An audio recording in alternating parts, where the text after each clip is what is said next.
So I'm going to warn you right out of the gate.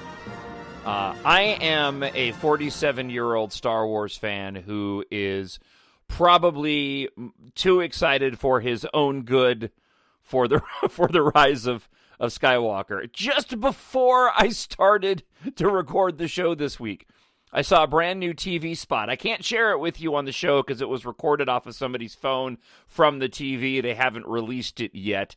But the clip showed Rey completing her flip over Kylo Ren's TIE Whisper ship that we initially saw in the first teaser trailer. It looks amazing. So this is what we got on store for this week and next week. I'm going to try to keep the shows a little bit shorter. They've been going longer than I'd like.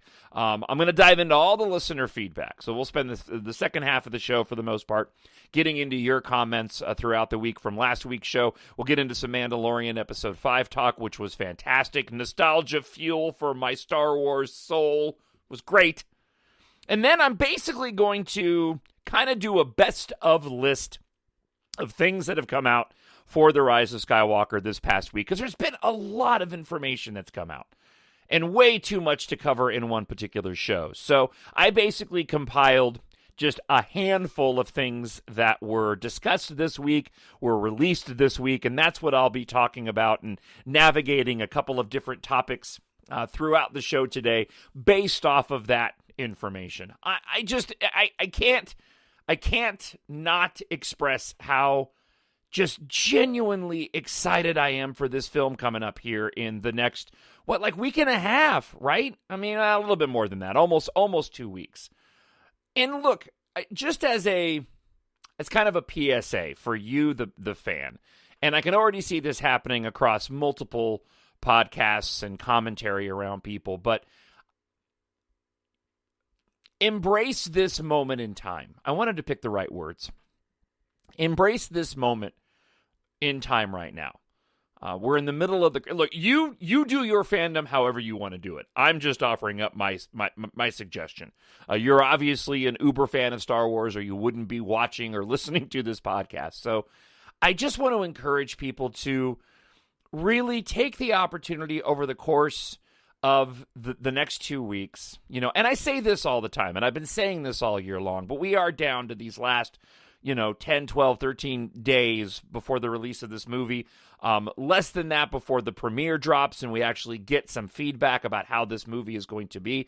However you celebrate your fandom of Star Wars, whatever you do that gets you excited, that brings you joy when it comes to Star Wars, for these final days, embrace it, man. We're not going to be here for a long, long time. We're just not. I could potentially be almost close to 50 years old by the time we get a next theatrical release. And this is sort of monumental. I mean, look, saying it's sort of monumental is an understatement. It is monumental. This is the end of an era. This is the end of the Skywalker story. This is it, regardless of how this movie comes out.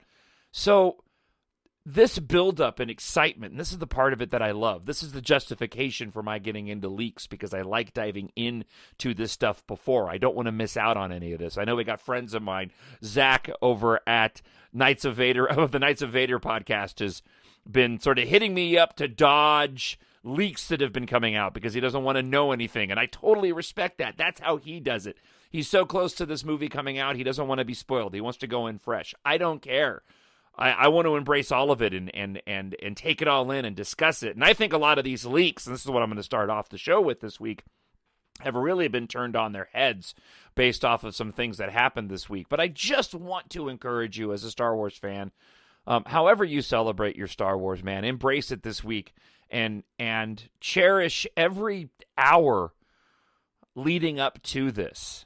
Right, I'm doing my rewatch of the movies, and I was going to this weekend. It's The Force Awakens, and I'm so excited because we're down to these last few movies before the release of The Rise of Skywalker. And I was gonna watch The Force Awakens last night, and I decided not to because I ended up getting a headache from out of nowhere. And I'm like, you know what? I don't want to. No, I want to be in good shape watching this. I've seen the movie, who knows how many times, countless times. I haven't memorized. But I'm like, no, I want to watch something else. I'm fighting a headache, and I really want to enjoy the experience. And so thankfully, my 13-year-old, as of next week, Kyle, wanted to come down and watch some TV with me late. And we ended up watching 4 episodes of Clone Wars, and that included the Night Sister trilogy, which is just fantastic. The Mandalorian has been a great way to go and just absorb new Star Wars while waiting for new Star Wars, right? So whatever you need to do to celebrate your fandom, I just want to encourage you to embrace it and really enjoy these closing days before this movie comes out, because it's going to be a really, really long time before we're going to be here discussing a new film and the potential of what it means. And even then, the conversation surrounding it isn't going to be the same, because it's going to be new characters and it's going to be new mythology. And so it's going to only be after that film gets released that we're going to be able to really start doing deep dives into these movies and speculation, because it's going to be a brand new series. And I'm so excited, and seeing this new spot right before the show dropped, or before I started doing the show today, just got me, whoa, totally excited. All right, so let's get into it. First off, let's take a few minutes and talk about what I mentioned with these leaks. So, MakingStarWars.net and Jason Ward, I've talked about them a lot on the show.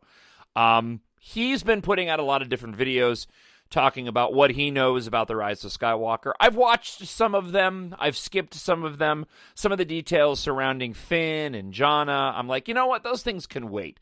I want to see what the bigger reveals are, and see what he has to say about these. Like I said, I'm fine with checking out leaks, because I embrace it heading into this new movie, even though I know that part of my experience will be diminished a bit on that first viewing, because I'll know what is going to happen to a certain extent. But be that as it may, this part of the fandom is still too much fun for me to go and not, to go and try to avoid those leaks, because I really do enjoy this. But he put out a story separate from The Rise of Skywalker, and it was talking about Colin Trevorrow, who was the original director, did Jurassic World and Fallen Kingdom, and he was supposed to direct, obviously, Episode 9, and that didn't happen. And Jason Ward put out what he had been told was the script that Colin Trevorrow, along with another writer, had penned, and the big story beats from that script, and how different it was going to be from The Rise of Skywalker. Well, within 24 hours of Jason putting that story out, Colin Trevorrow actually responded and said nothing of what Jason Ward had put out was in his script that he had penned, which I thought was really interesting. And I believe Colin Trevorrow.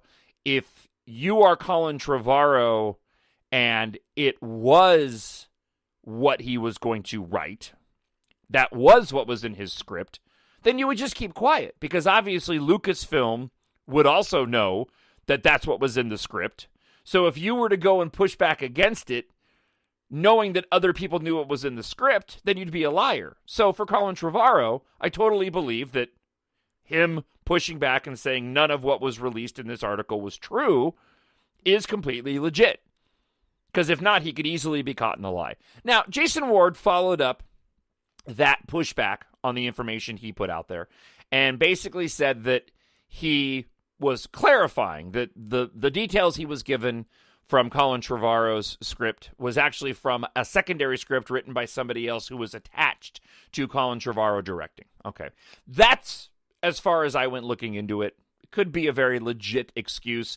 Jason Ward mentioned that a similar thing happened when he was discussing Rogue One, and that he was talking about what was done with the script, and it was actually a different writer that he was referring to, even though he got that mixed up based off what his sources said. Okay, so all of this is to say that I throw a massive question mark, as do a lot of people, with these major leaks that have come out from Jason Ward, from Jedi Paxis on Reddit, and even from Bespin Bulletin to a certain extent. I'm sure that some of it is true, and some of it clearly has been shown to be true based off the footage that we've seen so far that aligns with these leaks.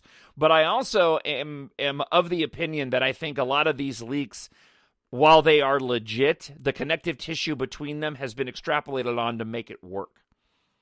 And so I really feel like there may be an outline of what's going to happen in this film based off of the leaks that match up with the released footage, but the meat, right, the grout between the tiles that holds this whole thing together is really what is going to be a surprise to everybody when we go see the movie, because it's not going to align exactly with what the leaks said. So I'm still super excited going into the Rise of Skywalker, knowing what I know, because I am convinced that most likely there's going to be a lot of different changes that we weren't told of, even though some of the bigger beats we were told ahead of time. Richard E. Grant this week came out and said that there was a big twist with one of the main characters of the film. And now, I won't go down the road of what I think it could be. I think it could easily align with many of the things that we've been told via these leaks already. But at the same time, I also think there's a big possibility that this could be indication that there are going to be some big surprises in this film. So, again, for a lot of you, and I know for those of you that have read the leaks and are worried about certain aspects of it, I would just say, hold on. Don't lose all hope yet if it's not what you've read isn't aligning with what you want to see happen. I still think that there are plenty of secrets in this film that haven't been revealed. And even if it does turn out, and this is what I talked about last week, even if it does turn out that these leaks are somewhat legitimate, there's a lot of connective tissue and context that needs to be, given to make these things work. And I think there is a big, big possibility, again, as I said last week, that even if the leaks are true and it may not necessarily be what it is I exactly want, I trust the filmmakers are going to get us there to a place where that is totally going to work out and make sense and even be what's best for the story. And this is part of my train of thought going into the show this week and what I wanted to talk about, because I hadn't really spent a lot of time sort of zeroing in on the comparisons, and it really is between the original trilogy and the sequel trilogy when it comes to our main characters. And you look at the sequel trilogy, you have your main protagonist, Rey, which is, a bit of an analogy, or comparison to Luke. And then you have your Ben Solo, Kylo Ren, which is sort of, analogous to Anakin Skywalker. But when you go and look at the original trilogy, I hadn't really thought about this fact that you've got Luke Skywalker as your main character, but really for as little as Darth Vader is in A New Hope, he is in the rest of the trilogy, it is as much his story as well.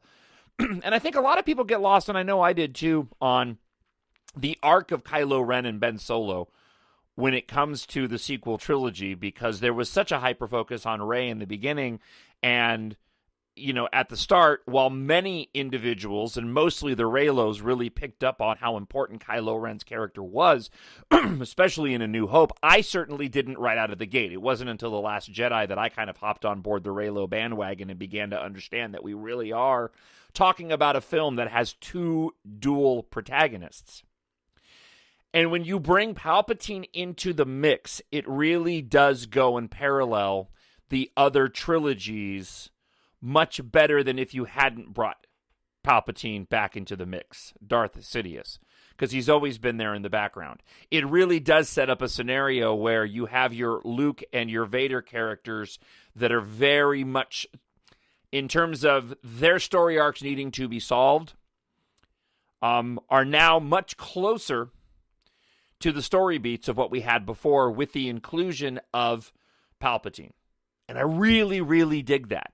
And I think it speaks volumes to the arc of what Kylo Ren is going through and what Ben Solo was going through, and this idea that it really is dual protagonists, almost to the point where Rey's character and Kylo Ren's character are equally important to the story. And I'm sure I'm going to get emails from some of you going, well, duh, John. Sure, it's always been in the back of my mind, but in sort of going down that path and thinking about that further, did that idea sort of fully emerge in my head going, wow, I really do think that they had this idea from the get-go, even if the in-between details were left up to these individual directors. It makes a lot more sense now, and it makes all the sense in the world to have Palpatine included at the end, since he's been there from the beginning. And that's a big aspect of what has me really excited for this film, because I'm trusting that what J.J. Abrams has been saying all along, that this is the culmination of the 9 movies, that it will wrap up what one of the actors said it was Chris Terrio, who's been making some amazing statements out in public, said that this film is going to wrap up like 24 different storylines. In one of the shots of one of the TV spots, you can see a U-wing. And it's really cool because it's a U-wing that's got its from Rogue One, and it's got its wings swept back into the battle position. And for, vehicle geeks like me, that means a lot. But that has me really excited that we're actually going to see some of those much older vehicles from the prequels and the original trilogy that we haven't seen in the sequel trilogy yet. I mean, that U-wing goes back to Rogue One prior to A New Hope, for crying out loud.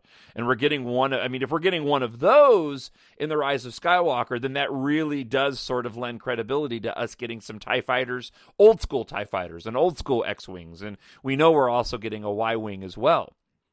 But all of these things have me excited for the story beat potential that we could have in The Rise of Skywalker that is similar to what we saw in the original trilogy and the prequel trilogy, and bringing all those elements in. And like I said, I'm really geeking out right now, so the next 2 weeks worth of shows is really going to be sort of this more of stream of thought than organization, and just deal with it, because this is how I get my this is how I celebrate my fandom. But J.J. Abrams said that his favorite scene from the prequels was the Squid Lake scene from Revenge of the Sith, the conversation between Anakin Skywalker and Palpatine. And you combine that with a lot of comments being made by Chris Terrio, and it really does get me thrilled at the idea that, wow, they may go there. They may really mess with this stuff. And this is the kind of stuff that's really been missing and lacking context when it comes to those leaks, is those types of connections. I love the idea and the potential that J.J. Abrams could very well play with that incredibly important scene from Revenge of the Sith. A scene that George Lucas in the commentary even mentioned that he had a hard time with because it was a longer dialogue scene than he was used to filming, and was a little afraid at how long it was, but how important it was in telling the story of Darth Plagueis. So that aspect of it, along with the other evidence that we've seen that this really is going to wrap up this 9-movie arc, and we're going to have story beats and elements from these films all jammed into this epic movie that, like I said last week, can 100% pull out all the stops. It can be the biggest Star Wars movie ever, and should be, which is something that other Star Wars movies in the Disney era haven't really been able to do, because you don't want to diminish the other films that came before it. And I can only imagine that during the creative process, like, well, we can have a space battle over Starkiller Base, but we should really, make sure that we craft this appropriately so that it doesn't completely outshadow what we've seen before. But with The Rise of Skywalker, man, you can go all in. And by all the footage that we've seen, it looks like they are going all in. Writer Chris Terrio, he said it's about being a fan first and loving Star Wars. It's where he gains his inspiration. And it's when he goes back to when he's looking at the center of the story. He said this: it's redemption. The idea of redemption is super important to Star Wars, he said in this article from Variety. The idea is that there is such a thing as light, even in the darkest times. The idea of defiance always would get me when I would think about Leia standing up to Vader in that first scene, or like she's about 4'11" standing up against an almost literal Grim Reaper and telling off Vader in the first scene. So there's a sense of defiance against tyranny that we could always go back to in our hearts and minds. I'm so glad that J.J. Abrams brought Chris Terrio on board, because based off of so many different comments that he's made, I am more than pleased with the fact that J.J. brought him on. He's way into the mythology. He made comments about having Pablo Hidalgo from the story group on speed dial when crafting the story for the Rise of Skywalker. I mean, they were doing deep dives into the ancillary material. Now, that certainly doesn't mean that we're going to be getting all these amazing references to Clone Wars and Rebels and all that, but it does indicate that perhaps there is some lore that they decided to pull from, and specifically when you look at things like the Mortis arc from the Clone Wars. And I don't think that you're going to have this long dissertation or dialogue scene talking about the Father, the Son, and the daughter and how they make up the Trinity and the dark side and the light and the balance and all that. No, but you could include elements like that dagger and the dagger that was in the Mortis arc if they decide to do it, and have it be attached to that without having to get into it fully. I think that something very similar is happening in The Mandalorian. I'll talk about that when we get past listener feedback. But I think there is a bit of pulling from previous content that will really be amazing for hardcore fans and still cool for the general audience. And I'm expecting now that perhaps we're going to get quite a bit of that, where we're going to see some themes and some through lines and threads that hardcore fans like you and me that have watched all the ancillary material will immediately get, but will just be part of the story for the average audience. All right, moving forward, let's go here. IO9 put out an article talking about the future of Star Wars. Michelle Rejwan, Kathleen Kennedy, and there were some interesting quotes, and I pulled this right from Reddit and the article that I wanted to share with you from this IO9 piece. But a lot of this comes down to how they crafted the sequel trilogy and whether or not there actually was a grand design for the film. And this is what it says in here, and I'm going to kind of skip around. 8 of us were usually sitting in a room and with a whiteboard, and the possibilities are, looking at what the possibilities are, looking at character arts, right? They said when they sat down to do The Force Awakens, they spent a great deal of time working out all 3 movies and doing a real deep dive on the previous 6 and talking about that, understanding the mythology of George Lucas. It goes on to say from Kathleen Kennedy, but the important thing is I like to look at the first 3 movies that George did, where he had different directors, where he was really serving as the producing role, and we were doing a kind of similar thing, which is identifying genre and allowing a filmmaker, and in the case of JJ and Ryan, huge Star Wars fans, and allowing them to get immersed to find the center of a story and then make it their own.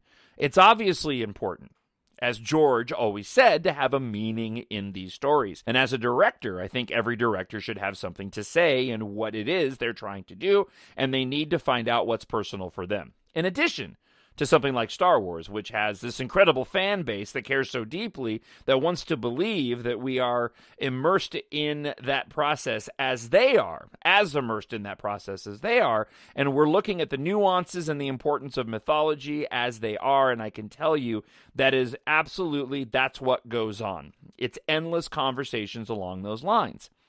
Moving forward, she talks a bit about Colin Trevorrow. Colin was at a huge disadvantage, not having been part of The Force Awakens and in part of those early conversations, because we had a general sense of where the story was going.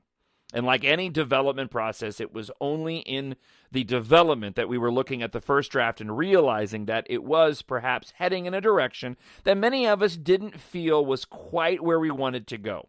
And we were on schedule. And as we often are these things with these movies, and had to make a tough decision as to whether or not we thought we could get there in time or not.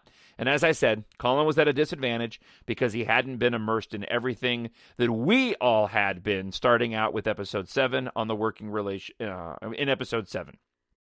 All right, so talking about the working relationship with JJ. If we started to head down a path, and then we would read some pages and we would talk to one another, and if we didn't have some real sense of a point of view, a strong, solid point of view, then we would push JJ. I'm sure he would say that we all pushed him a lot and we weren't afraid. Yeah, we weren't afraid to say, no, I don't see it. Here's where I have a problem. This isn't quite landing. We were all just very honest with one another because we recognized how important it was. And we did that equally with Pablo Hidalgo and Dave Filoni as well. Really nuanced interview. I appreciate their answers on this, and this quote they wrote down, though, does concern me. I think, knock on wood, that the fans are going to feel that if they're going to feel listened to, I think it's always been an important thing to Lucasfilm is the fans are every bit as important to us of what any of us do. And I hope they feel that way with us. They seem to all feel that way about the Mandalorian. So I wanted to stop here real quick and talk a bit about that particular quote about listening to the fans. That's such a difficult road, and I'm not exactly sure what Kathleen Kennedy means by that, but I trust that Disney, I trust that Lucasfilm is aware enough to work through commentary that's out on Twitter and Facebook and how that's not exactly reflective of the majority of the fan base. And I think they know that, and I think they understand that. And it just isn't. And I've mentioned this before. You listening, me producing this podcast along with all the other podcasters that are out there, we're not the majority of the Star Wars fans. If we all went away tomorrow, Star Wars may not last as long because you wouldn't have a lot of these hardcore fans talking about it, but you still would have a massive general audience out there going and giving giving money to this franchise and enough money to keep it going and alive. So when Kathleen Kennedy says she listens to the fans, I have to believe that, no, they're not listening to the really hardcore fans like you and me, or the hardcore fans that are part of the ridiculous fandom menace.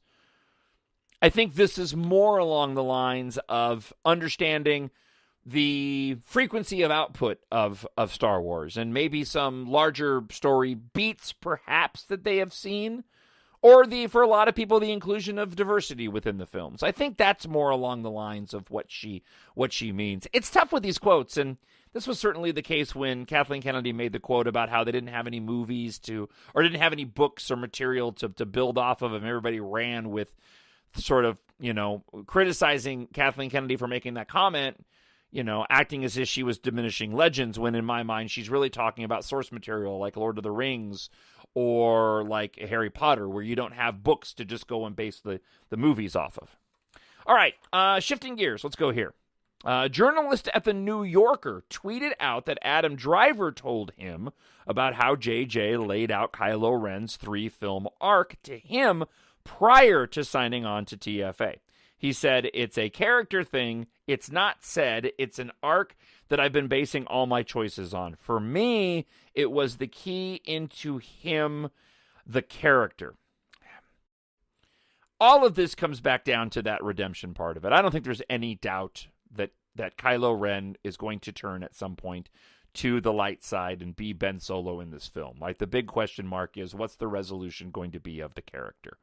A lot of people are reading into these statements, and these actors and these directors and the writers are very good at providing just enough for you and I to speculate on without giving you the answer that you seek, because you're going to have to wait for the movie for that. The Forcecast tweeted out that they were listening to the audio of the roundtable with Chris Terrio and Michelle Rejwan that'll be out next week, and Chris Terrio called Ben Solo the Prince of Alderaan. For reference, the question was about how they approached writing Kylo, as he is a Skywalker. Terrio responded, saying they took every aspect of Ren when writing him, and that's when he mentioned the Prince label. From the beginning, Adam Driver has stated that, and this is in the documentary for The Force Awakens, he's like, when it comes to certain villains, the really good villains, they don't think they're doing anything wrong.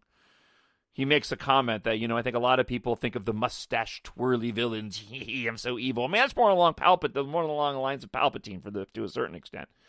But Kylo Ren from the get-go has always been conflicted and influenced and dealing with a push and a pull from the light and the dark side. I mean, he says that to Vader's helmet, for crying out loud, right? I feel it again, the pull to the light. Adam Driver this week made a comment when somebody asked him about redemption, and he says, well, I don't think that Kylo Ren thinks he needs to be redeemed. And everyone was like, oh my gosh, Adam Driver said he doesn't need to be redeemed. No, what he meant was Kylo Ren, the character, the person, the bad guy on the dark side, in his mind, he doesn't need to be redeemed. He hasn't necessarily done anything wrong. He's been doing what he thinks is right. And I think what's going to happen in The Rise of Skywalker is he's going to come to the conclusion and realize, no, he has been wrong all along. He's been doing what's wrong, and he really needs to go to the light. All right, moving forward through some of the items that I've just pulled throughout all the news that's come out this particular week. Kylo Ren, actor Adam Driver, said The Rise of Skywalker, in one of the interviews this week, is the perfect title for the 9th and final episode in the Star Wars Skywalker saga. And, J.J. Abrams has said that as well. At the end of this movie, we're all going to know why it's called The Rise of Skywalker, and there's obviously a couple different options they can go down. We've speculated to the nth degree about that, but this is further confirmation that this being The Rise of Skywalker is going to make sense in some very specific way. At the Global Press Conference, Daisy Ridley made this comment.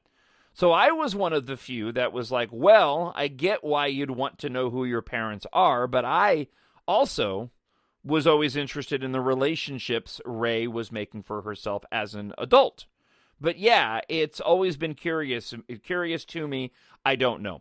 So I brought this up because a lot of people jumped on this and sort of discussing the significance as it relates to her parentage and whether or not it's a big deal or not a big deal. And I know a lot of the rumors that are out there and the speculation of what that attachment to or who her parents are and who they're attached to, and I'm totally fine with that. And I don't want to get into it right now because I want to steer away from spoilers, especially in these closing days.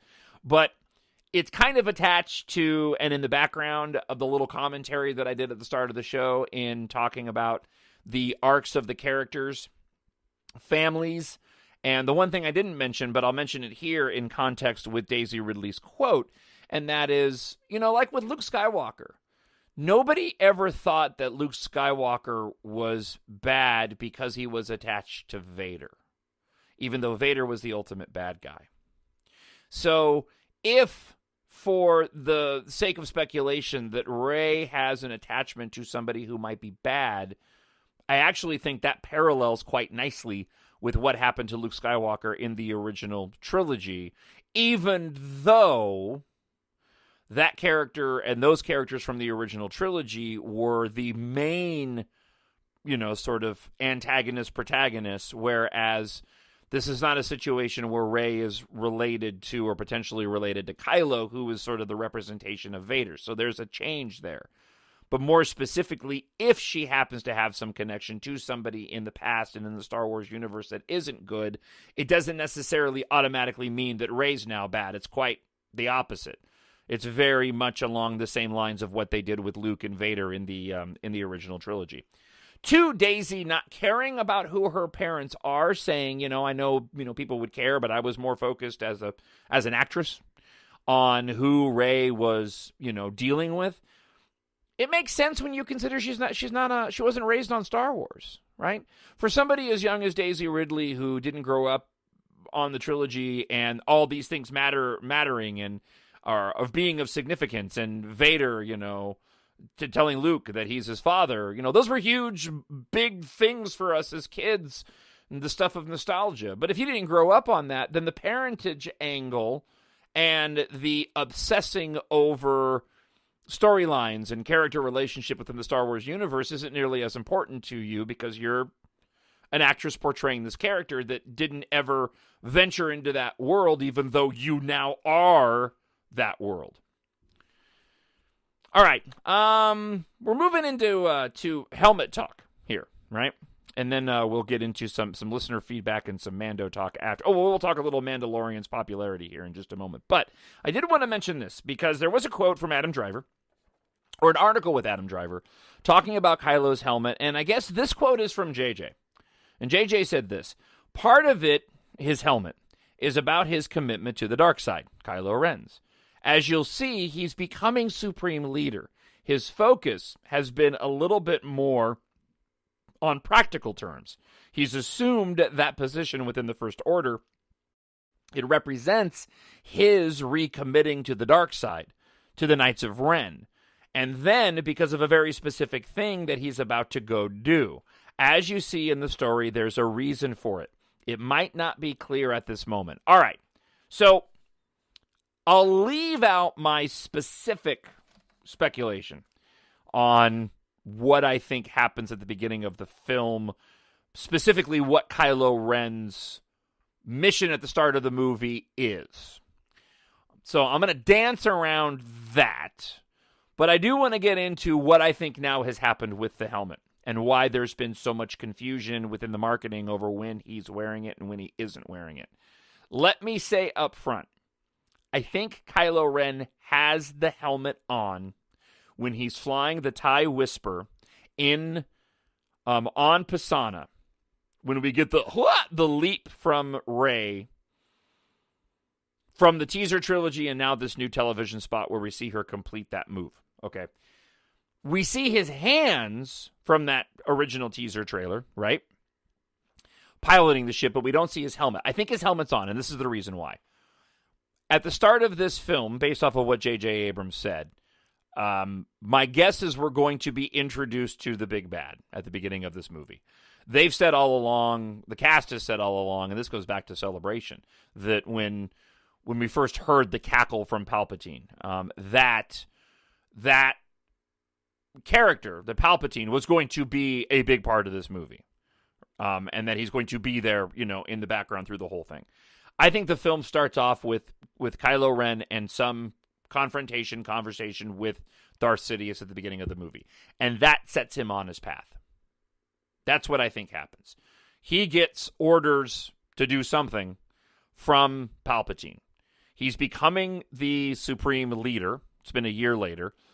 And with him getting that order from Palpatine, that's when he reconnects with the Knights of Ren, who actually have their own ship, by the way. The new Entertainment Weekly came out. I haven't got my hands on it yet. I just saw a screen grab. But the Knights of Ren have their own really cool, dark-looking ship. I'm super excited about that. But I think at the beginning of the film, he has to go and complete something. He has to go and do something. He reconnects with the Knights of Ren, and they reforge the helmet in order for him to renew his commitment to the dark side. So the helmet, in my view, with the first half of the movie, is going to be very representative of Kylo Ren in that moment, trying to continue on the path that he's on. And as we progress into the film, my guess is as he has his confrontations with Rey, the light side slowly starts to consume him and starts pulling him towards the light. While at the same time, Rey is having to deal with her own dark side machinations, and this is where that balance comes into play.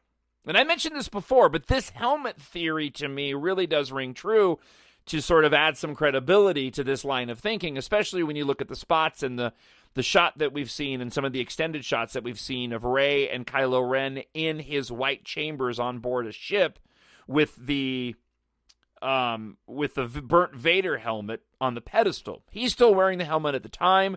They destroy the pedestal. The helmet goes falling. There's something going on in that scene with Kylo Ren reaching up to his helmet. So I believe that the helmet is representative of where Kylo Ren is with the dark side, and that slowly throughout the film he begins to strip those layers off, in leading to his eventual redemption and returning to the light from the last time he was there as a kid by the end of the film. And that the removal of the helmet at some point in the midway point of the movie when he potentially makes his revelation is going to be incredibly symbolic of that. I also think there might actually be something directly tied to Vader's helmet because of the way that helmet pulsed with the red glue, the red Sith glue of his mask, pulsed in the toy version of it. And that's just pure speculation. I don't have any evidence of that. And to be clear, I don't have any evidence of any of the other stuff that I just threw out there right now as well. Some beat stuff I do, but the most of that is just sort of me shooting from the hip of what I think happens in the movie based off the footage that we've seen so far. So with that, what do you think? TalkShowNerd@gmail.com. Of course, leave a comment on YouTube as well. Really looking forward to, as I always do, to your feedback throughout the next 2 weeks as we lead into the movie. All right, one more quick thing to talk about, and then we're going to dive into listener feedback this week. We are the spark that'll light the fire that'll burn the First Order down. I just want to talk a little bit of Mandalorian, not get into spoilers right now, but about the popularity of the show. Mandalorian is fantastic. I really do love it. It's very different Star Wars. It's resonating with a lot of people because of the formatting, because of the ease at which they can go and watch it. We're also watching a story that is way more reminiscent of the original Star Wars movie, especially A New Hope, when you consider that it's very singular in scope. We're just following around this one particular character on his adventure.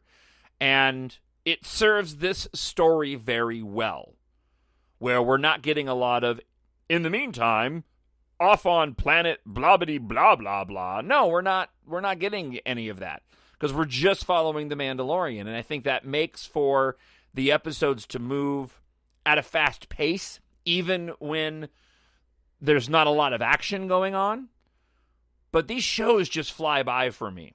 And I really do think it's incredibly special and unique from the storytelling perspective of Star Wars, because we haven't had this kind of Star Wars storytelling in a long, long time, not since that first movie. There's a lot of really heavy nods to the original trilogy, and we'll get into this. And I'm totally fine with it. I'm here for it. I know some other people aren't. I know Zach over at Knights of Vader, my buddy, he's got issues when it comes to some of the sort of more direct connections to sound effects and things like that. I'm cool with it. I know why they're doing it, and to me, it's Jon Favreau writing these stories and these directors making sure they feed the more casual fans that don't have all this stuff memorized, that may sound familiar, but they don't realize just how familiar it is, that it's almost exactly the same sounds from the other films. It's just enough for them to kind of go, oh, that sounds familiar and like Star Wars. But for us hardcore fans, we know that, no, that's actually directly lifted from the original trilogy. But be that as it may, it also stresses to me the importance of having these large saga films on the big screen. Because The Mandalorian is great, but I don't just want that for my Star Wars. It's going to be fantastic in the absence of having any new films for the next few years. Certainly going into next year when we get Season 2 of The Mandalorian, the connections that could possibly be made in Season 1 heading into The Rise of Skywalker.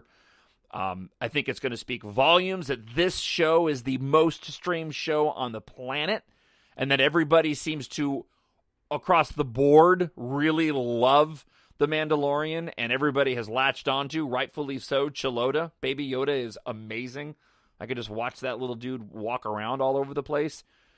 But I really do hope that Disney doesn't take their priority off of those big saga films, because for as much as I love these live-action TV shows, and we're obviously going to be getting a lot more based off of how successful The Mandalorian has been, this fan wants that big screen experience, wants that big, expansive, epic story, regardless of what setting it's put into. And so I really hope that Disney sticks to what their plan of what they want to do, but they do figure out a way to pump out the movies in the theaters on a more consistent basis, so we don't have to wait 3 years between every single one. I really do hope that that's not going to be the case just because The Mandalorian has been so popular. But it is pretty great to be a fan right now, waiting for this new movie and to have the fandom really brought together by The Mandalorian. And hopefully that results in, even better box office return for the Rise of Skywalker. Not that it's going to need it, man. Those trailers and the footage that we've seen so far, this movie just looks absolutely incredible. All right, let's go ahead and get into your listener feedback for this week. I need someone to show me my place in all this. All right, we'll start off with a friend of the show, Cortex Zero. Says simply, long time no talk, John. Happy holidays. Thank you, Cortex. I appreciate you writing in that you're still listening. Rome Ed writes this. J.J. Abrams has said recently that some people will love Rise of Skywalker and some people will hate it. I'm paraphrasing. Do you think Rise is going to be another Last Jedi situation where the fans will get divided again? Personally, I love The Last Jedi. I watched it 22 times. I don't know if that's going to be the case. I don't think it's going to be, because I think that for a large portion of the fandom that didn't like The Last Jedi, I think there is going to be a given reaction, default reaction from those fans saying, see, the Rise of Skywalker was fantastic, and that's why The Last Jedi sucked. On top of that, I just don't think there's any way to avoid divided fandoms anymore with social networking platforms that we have. These conversations that we used to have growing up when it came to even the prequel trilogies, for those that didn't like them, they stayed within the walls of where the words were spoken. They didn't really go much further than that unless you went looking for articles. You can't escape it now. And people, for good or bad, have decided that to not think before they go and write a lot of stuff, and that's contributed to a lot of the negativity. So I kind of think, unfortunately, it's somewhat unavoidable. All right, let's see. Jay Sithlord writes this. I have a theory, John, on how Emperor Palpatine could have survived in Return of the Jedi. What if Palpatine did the exact same thing that Leia did in The Last Jedi when the First Order attacks a Resistance command ship? This sets the precedent and removes some, if not all, of the disbelief of what Force users are capable of. Of course, the way Palpatine survived the second Death Star could have been a completely different way, and through some other Force power we haven't seen yet, as each episode has shown us a new Force ability. It's very true. Your Star Wars podcast is the best and the only Star Wars podcast I subscribe to. May the Force be with you. It is, just based off that comment. Thank you. I've honestly moved past caring why Palpatine's back. I really have. I'm sure they'll give us some explanation. I'm not expecting anything incredibly detailed, and I'm totally fine with it. These are fantasy stories, man, and I just love them for what they are. All right, Nat Fantasy writes this. Whatever happens in this movie, I will accept it because it's their story to tell. Like I've mentioned before, you look at these movies as historical documents. That's just what happened.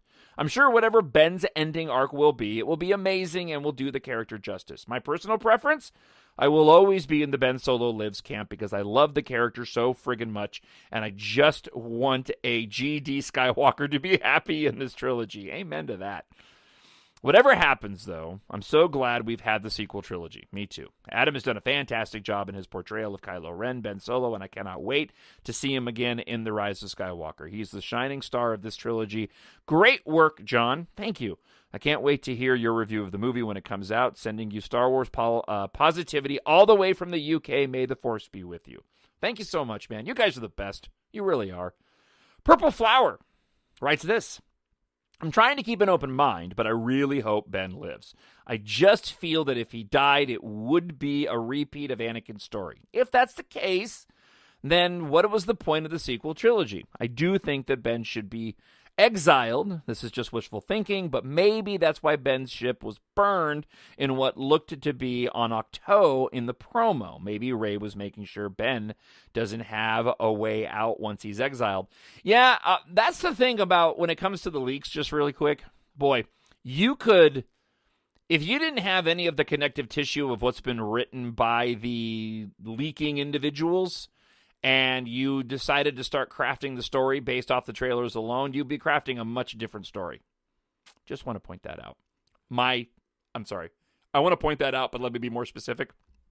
Meaning, anybody could have crafted a story around the footage if they got the footage of the trailers beforehand. That's my point. So just because the leaks match the trailers doesn't mean that the leaks are true beyond what matches the trailers. Because, like I said, if you and I were handed all of the 6 minutes full of the footage of the film and decided to write a story based off the footage, you could easily do that. And it could be the story that's been presented by the leakers, or it could be something completely different. All right. Friend of the show, Ben Fisher, writes this. Writing a little bit as a fanboy tonight, I read both of the EMBARK novels last week while deer hunting in Wisconsin. Thank you very much. The first book was a little slow, understandably, since you were trying to lay out the groundwork, a background, types of ships, etc. The second book went really quick, finished in one sitting in the deer stand. Thank you so much, Ben, and I'm really glad that you took the time to read them both. I know that's the biggest complaint on the first book, and he's 100% right. The first book in my EMBARK series really did have to go and lay the groundwork, and that's why it gets a little detailed in the beginning. I was excited to be writing, and I really injected a lot of stuff that I love. I think for some people, it's great. I think for other people, it's too much exposition. With the second book, Treasure in Darkness, I definitely zeroed in on the story and wanted that story to just hum from the get-go. And thankfully, the word from everybody so far is that worked. I'm really excited to say that I'm finishing the third book this weekend, the first draft, and then it'll go into editing, and the work on the cover art gets started on Monday. But the third book, I really think people are going to be most excited for and are going to love it the most, because it takes what I did with the first one and definitely the pacing of the second one and does a third story that's longer, larger in scope than the middle chapter was, but still moves at the fast pace. Ben goes on to say, overall, thought the books were good. Thank you. At times, I thought you did the easy thing. Yep. But at other times, I was surprised you didn't allow for the heroes to have a few more victories, especially in the second book. That was the point. I think it would have been easy to allow the team to do one particular thing. I don't want to go and spoil anything for anybody. Yep, you're absolutely right, and I did that intentionally. I'm looking forward to the third book to see how you end the trilogy. Thank you. Now they went on to talk about Star Wars. You can get my books on Amazon, by the way. Search for Jon, Jon Justice, and EMBARK. They're fun. I watched A New Hope tonight. Not really planned, just out of the blue. I was born in 81, so I can't really say I grew up on Star Wars. You kind of can. I think my first viewing of it was when it was on cable. TNT, TBS, or Sci-Fi Channel would run their marathon weekends. In watching it, I could only think that in 20 days, this saga comes to an end. Obviously, Star Wars is more than just Luke, Leia, Han, Kylo, Rey, etc., but these are the stories that most of us know. The new canon has introduced some new characters, but none of them have we seen on the big screen. A part of me wishes that I knew what the plan was, something to get excited for about the future of Star Wars besides The Mandalorian. I look forward to what is to come. Let's see here. I'm going to avoid this next part because it's a little bit spoilery. And we'll just say this. Lastly, how many episodes are you planning before the Rise of Skywalker? You're going to do an episode right after watching the movie. Thanks, and keep up the good work. Thank you, Ben. And again, thank you for the support on the books. So the plan is for the podcast. I've got family coming. I got my dad coming into town that Wednesday before the movie debuts. I'm seeing the movie on Thursday night, and then again on Friday, and then on Saturday. So Thursday night after it debuts, I will be putting up a quick, spoiler-free, instinctive reaction to the film. I'll probably do that on the Blaster app, and then take that audio and post it to the podcast. Sometime on Friday, I will be recording a full show filled with spoilers that'll probably come out that Saturday. So this show this weekend, another show next weekend, and then expect a series of different audio postings, podcasts of varying lengths to be posted on the week of release. There'll probably be a podcast somewhere in there, even though it won't be a full one and not a video one, sometime around when the premiere is, just to talk a bit about people's reactions at the premiere of the film. All right, friend of the show, Miranda, writes this. The next couple, by the way, I love that name. I've never mentioned that before. Miranda's just really... I like, I guess, the M names, Miranda, Melinda. I just dig those. The next couple of weeks are going to be one of the most challenging weeks to try to not watch too many videos or interviews, right? It's going to be torture up until opening night. It's like getting ready for a big family event. We're just days away. There's last-minute things to take care of, and everyone's driving each other crazy. Lovingly, that is. Other than that, I cannot believe how close we are right now. It is just, it's just crazy to me. It's so weird. It's even more weird than 4 years ago when I said goodbye to another franchise, the Hunger Games. I don't know how many Hunger Games fans there are, but ironically, right around the corner, we had The Force Awakens. Star Wars wasn't even on my mind half the time, but I know everybody and their 50 friends were talking about it, and when I eventually went on Friday the 18th at 10 a.m. in the morning back in 2015, it completely blew my mind. I was not expecting it to do anything for me, and I guess the rest is history. if we're being honest here, I think the months and months of anticipation and speculation and making our own fun out of all of it whilst we wait for the opening night of The Rise of Skywalker actually has made this even more exciting, and I have a feeling that as soon as 2020 approaches, or even before, it's going to give us a lot to reflect on, and I think we'll spend just as much time with that as we've been while we're waiting for the film. Oh my goodness, it's going to be so funny. Let's see, I'm sorry, I jumped ahead here. No more leaks, no more rumors, no more waiting. It's going to be glorious, and also some reactions from some of our best friends in the whole world that never fail to be the gift that keeps on giving. Oh my goodness, this is going to be so funny, and what will be the funniest of all of this, of all, is when this flop becomes a big box office hit no matter what. Buckle up, everyone, and brace yourselves. Okay, I need coffee. Thank you, Miranda, as always, for the comments. All right, Sarah Atkinson writes this. I'm thinking that most likely any connection between The Mandalorian and the sequel trilogy will be the rise of Snoke. Yeah, I kind of hope so, too. Little is known about him, yet during this time he will have been rising in power and be getting the First Order. I believe it would be an interesting reveal eventually of a character, of a real character being Snoke, before whatever made him old and decrepit in The Force Awakens, or how the character reactions to the First Order, or how the characters react to the First Order when it shows up. They already had him almost laugh at the idea of reporting a group of Empire sympathizers to the New Republic. Kind of implies it wasn't that effective. Again, I'll get into a little bit more of that rise of that Mandalorian talk here in just a moment. All right, let's go to Chris Alivo. I'm hyped for The Rise of Skywalker, except the return of Palpatine. Maybe you can convince, but I've racked my brain a zillion times on how he can come back. That doesn't diminish Return of the Jedi. I'm open to any ways to look at it. I think I said a lot about that already. For me, this is 9 movies. So, for me, you can go and change the meaning of something that happened in Return of the Jedi. You can do that, because this is the ending of 9 movies. And so, that makes the end of Return of the Jedi potentially not as important. And that's okay, in my opinion. So that's kind of where my headcanon is on it, and I don't want to repeat a bunch of stuff I said earlier about Palpatine's return, but that's how I look at it, is this movie is wrapping up this entire Skywalker arc, and so it could fundamentally change some things that we've done in the past, and it's allowed to do that for me. All right, R. Duraith writes this. Rey is definitely key to bringing Ben back.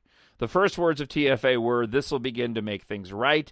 What begins to make it right? Kicking off a chain of events that bring Rey into Ben's sphere. All right. Let's see. One more here. Ryan writes this. JJ found the key to make Palpatine's return make sense, thanks to Rian Johnson. We learned about an ability with the Force, the Skyping between Rey and Kylo. It started with raindrops. Kylo felt them. When their fingers were touching, he felt them. Kylo held Han's dice for a moment. They were tangible for a moment. Darth Sidious has been in this location potentially for the whole time. Okay. I am saying that he learned to sustain his own life from Pelagus, right? He became the man behind the curtain. The effort from which an intense force projection would kill anyone but not Palpatine. He figured out how to sustain his own life and force project.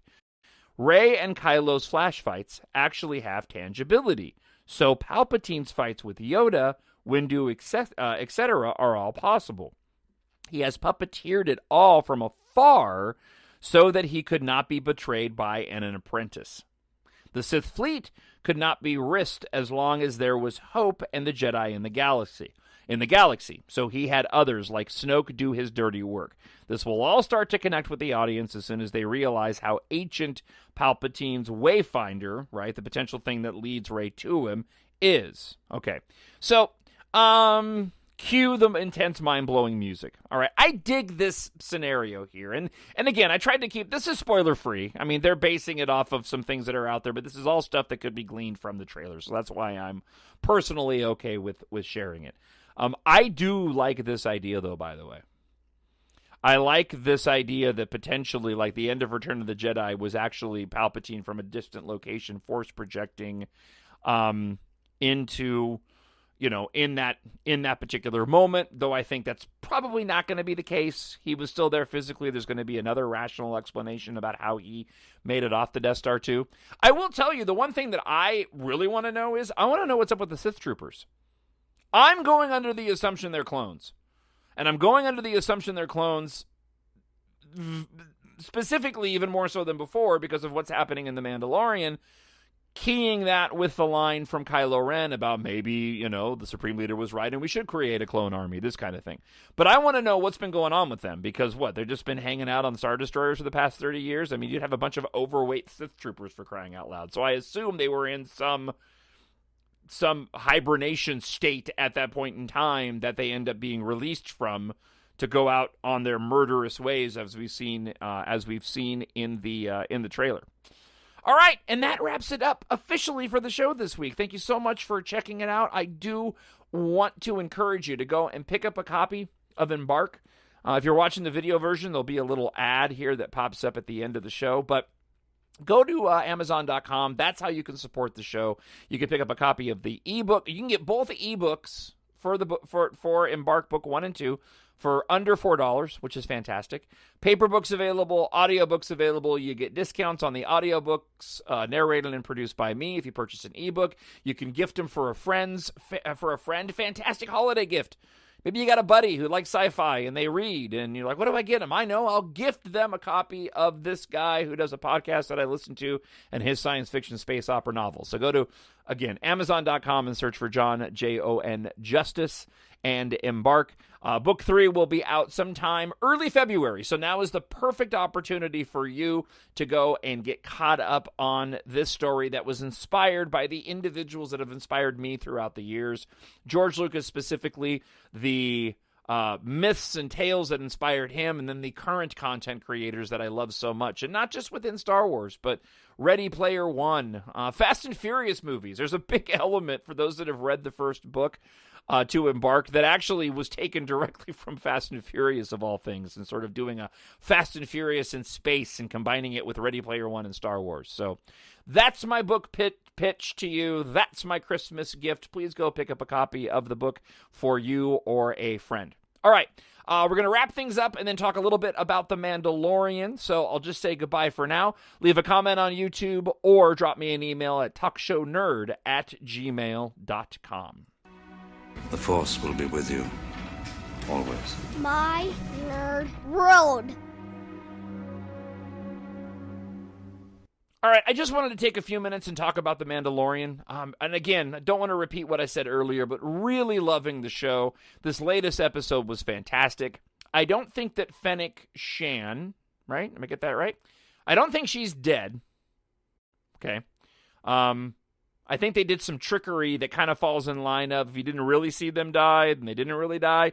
The fact that we never got a close-up on her face after she was shot by that would-be guild member, I think that's an indication that she's probably going to live. The final shot of the episode was obviously a figure we hadn't seen before, walking up on, that character having been shot. A lot of people have pointed to the fact that the jingling of the boots of this character does match Boba Fett.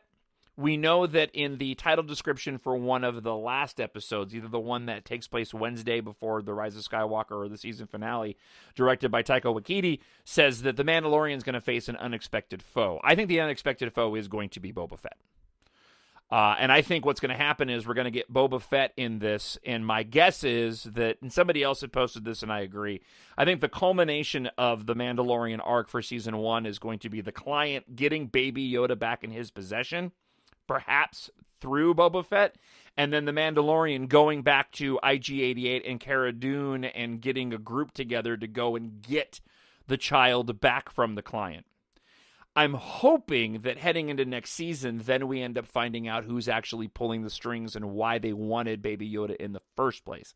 That's my expectation, because also in this episode 5 this week, right when the feet show up in the final shot, you can hear tones that sound like the tones of communication that you would get between somebody who was talking with the Empire. Somebody mentioned, too, that it could be Cad Bane, which I think would be awesome. But again, Cad Bane's not going to have an impact for the average viewer watching The Mandalorian, just the hardcore fan like you and me. And they seem to be making a big deal that this is going to be an unexpected foe that's going to be big even for the audience. And I think that Boba Fett certainly fits that bill, especially since he's supposed to be the most feared bounty hunter in the galaxy. And so far, the Mandalorian's kind of showing himself to be that at the moment. So that's all I wanted to say about the Mandalorian for those that are listening, or for those that stuck around that aren't overseas or wanted to hear spoilers. And again, love to hear from you. Really enjoying the show. It's making the time go by even faster when it comes to waiting for the Rise of Skywalker. So I'm glad we got it. All right, I'm going to wrap things up. I got Star Wars to go watch. Thank you so much for listening and watching. And remember to go on by and pick up your copy of EMBARK and download the Blaster app. All right, have a good one, and I'll talk to you again real soon. Bye. The Force will be with you, always. My Nerd World.